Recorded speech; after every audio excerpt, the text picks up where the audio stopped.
राहुल गांधी यांनी महाराष्ट्रातील मतदार याद्यांमध्ये मोठा घोळ झाल्याचा आरोप केलेला आहे आणि त्यावरती आता महाराष्ट्र निवडणूक आयोगानं राहुल गांधींना पत्र लिहिलंय।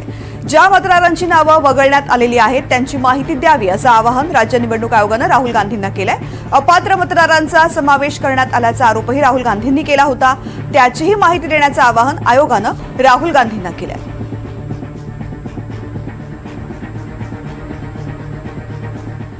दिल्लीमध्ये इंडिया आघाडीची बैठक पार पडली। या बैठकीत एसआयआर आणि मतदार याद्यांमधील घोटाळ्याबाबत चर्चा करण्यात आली। दरम्यान इंडिया आघाडी 11 ऑगस्टला निवडणूक आयोगाच्या मुख्यालयावरती मोर्चा काढणार असून संसदेपासून हा मोर्चा काढण्याबाबत शिक्कामोर्तब करण्यात आलाय। आज या बैठकीमध्ये राहुल गांधींनी मतांच्या चोरीबाबत प्रेझेंटेशन देखील दिलं।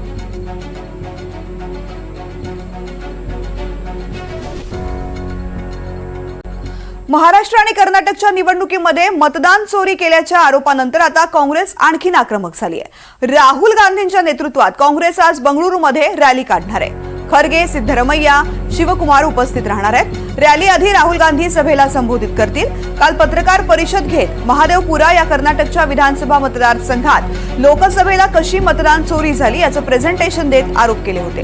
त्यानंतरच आता काँग्रेस बंगळुरूमध्ये मोर्चा काढणार आहे।